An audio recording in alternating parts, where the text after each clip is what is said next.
লড়াই সংগ্রাম ছিল। কেয়ারটেকারের অধীনে একটা নির্বাচন হবে, জুলাই সনদ গণভোটের মাধ্যমে সেটা এদেশে স্থায়ীভাবে সংবিধানে লিপিবদ্ধ থাকবে।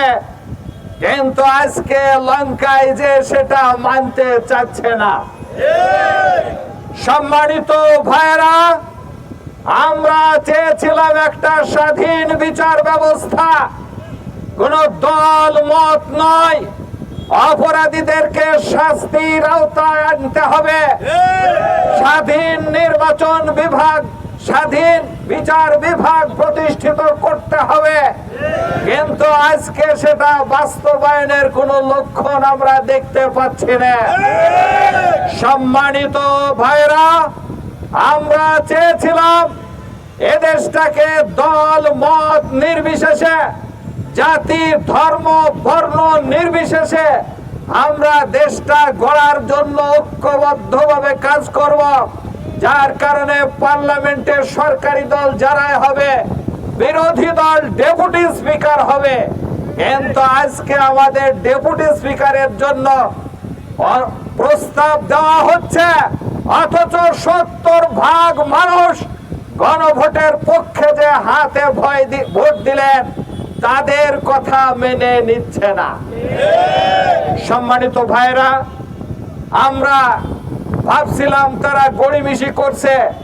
শেষ অধিবেশনে এসে আমরা দেখলাম স্বরাষ্ট্রমন্ত্রী বললেন এগুলা মেনে নিয়েছিলাম শুধুমাত্র নির্বাচনটা দেওয়ার জন্য।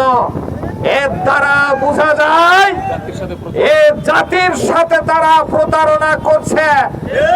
70% মানুষ যে জায়গাতে চেয়েছে গণভোটের মাধ্যমে দেশটাকে সামনে এগিয়ে নিয়ে যাওয়ার জন্য, এই 70% মানুষের মতামতকে উপেক্ষা করে 214 জন এমপির মতামতকে গ্রহণ করে 70% মানুষের মতামতকে পদদলিত করে সামনে আগাতে চাচ্ছে।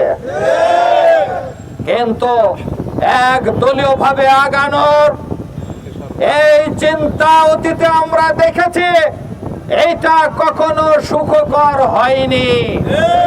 বিধায় এক্ষুনি যদি জনগণের এই রায়কে মেনে না নেন, তাহলে আপনাদের জন্য এটা সুখকর হবে না।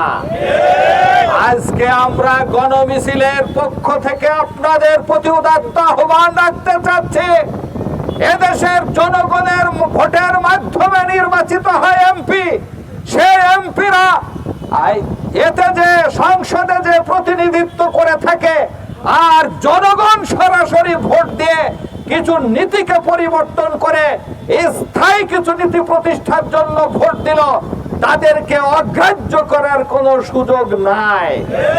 বিধায় আজকে আপনারা তেলের দাম বাড়াচ্ছেন, তেলের সংকট সৃষ্টি করছেন, দ্রব্যমূল্যের দাম বাড়াচ্ছেন, এদেশে ক্রাইসিস সৃষ্টি করছেন, সার পাচ্ছে না চাষিরা।